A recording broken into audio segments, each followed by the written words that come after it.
Boy, you can't miss it, can you? Look at that. Look at that. Bolgheri! It's really big. Big letters. They want you to know that this wine comes from Bolgheri. Why? Because Bolgheri is one of the greatest wine producing areas in Italy and potentially the finest in Tuscany. It is a very special place, home to Sassicaia. And here's a number for you. What was the number 2 winery established in Bolgheri after Sassicaia? Bolgheri, this one. Is it Grattamacco? Grattamacco. It's not. See, when I was younger, I would say Grattamacco, but it's actually Grattamacco, I believe. I never know where to put the right accent on the what syllable. Anyway, Grattamacco, established 1977, one of the OGs in Bolgheri. I don't know if they're technically next door to Sassicaia. Everybody's next door to effing Sassicaia. Do you know how much land Sassicaia owns? A lot. Huge tracts of land. And I'm sure some part of Grattamacco's vineyard kisses Sassicaia. But the point is, since they were second one in, they got to pick their spot. And they picked one of the best spots, right? Bolgheri proper, Castagnetto Carducci, one of these spots. There's 2 hills in Bolgheri, 2 main hills. And these guys, they got one of them. They basically said, mine. And Sassicaia was like, hey, mine for the second one, right? I'm sure that's kind of how it worked out. Like really rich people drinking Bordeaux and talking about the great wine they're going to make in this coastal treasure of an appellation in Tuscany.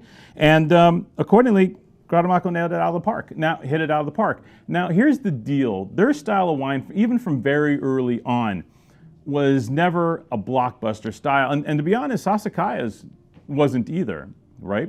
Both these guys looked at Cabernet Sauvignon early on, and these properties wanted to emulate the wines of Bordeaux. But we have to think about the when. They wanted to emulate the wines of Bordeaux from the 1960s, from the 1970s, from this point in time when they were establishing their projects. So everything stylistically was geared towards these wines of elegance, lead pencil, cedar, graphite, finesse, super high quality.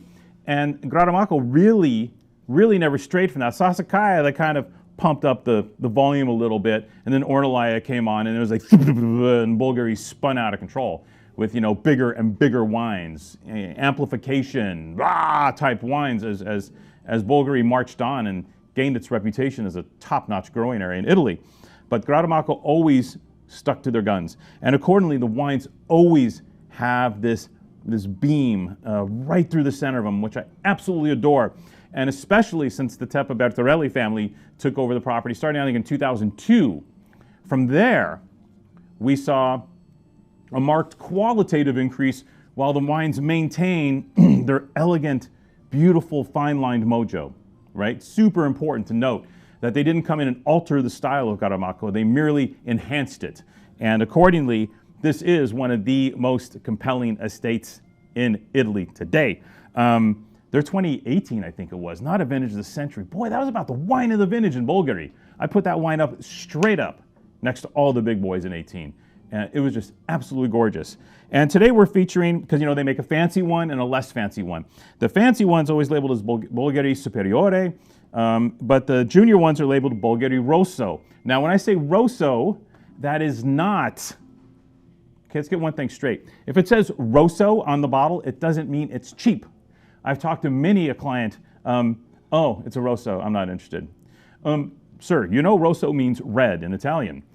Well, yeah, but that's a cheap wine. The cheap ones have Rosso on the front. It's like, no, it's not how that works.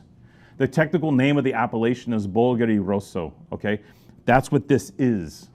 Rosso means red, that is it. So I just want to get that out of the way and let you know that this is a super premium fine wine composed of 60% Cabernet Sauvignon. Y'all like the Cabernet, right? 60% Cabernet Sauvignon, 20% Cabernet Franc, 10% Merlot, and 10% Sangiovese, or as our friends up in the Napa Valley they used to say, Sangiovese. The wine is aged all in French Brique, 225-liter classic Bordeaux barrels, and this is what you get. This is what you get. one of the most compelling value wines in Italy. Has been for the last 2 or 3 years now in particular. The Teppa Bertarelli family have stepped up their game again. By the way, this is the same family that owns Poggio di Sotto in Montalcino, which, have you looked at the price of a Poggio di Sotto Brunello? Google it. You'll be like, And that same attention to detail has been brought towards this wine.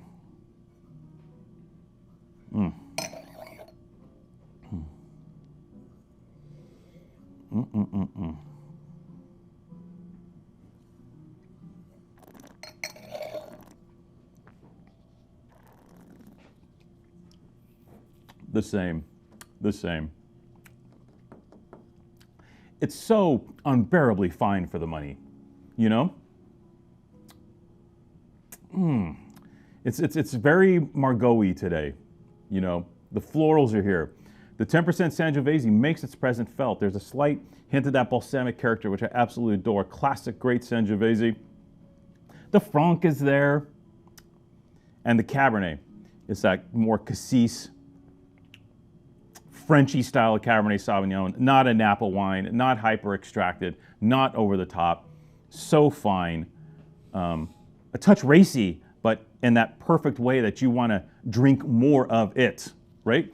Great Italian wine, you want to go glass after glass as you eat, and then you end up eating more. And then like Tristan, you drink a whole bottle of this, and you eat a whole bucket of Cioppino in one night. That's what Italian wine does. It just makes you want to, oh, a little more of that, oh, a little more of that. Oh, a little more of that, and you keep going back and forth till you're like, I can't eat another dram. That's what he did. That's what this wine does. You put this down, you make a pound of pasta, you have this bottle, your significant other, the two of you are going to eat that whole pound of pasta, right? Hey, you're feeling hungry, you want a little more? Yeah, there's some more wine left. Everything, gone. That's what this does. Now, beyond all that, I'll get off my soapbox. 96 points, James Suckling. I think this slipped under the radar. I don't think many people knew that a wine like this could fetch that kind of score. And there's so many numbers and so much press out and about nowadays that you don't really think about it. But when we did our research, we were like, what?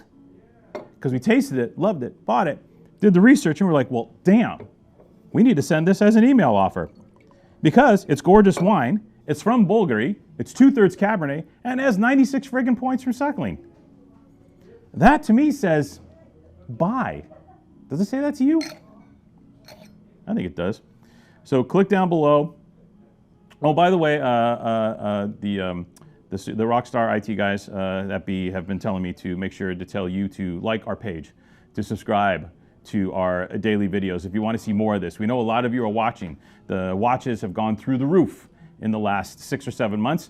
We know you're out there. If you want to see this every day and engage, just click on that and become a part of the WineX video team. You're going to get our input, whether you agree with it or not, on a daily level. When you do that, you can get the opportunity to be really sick of us.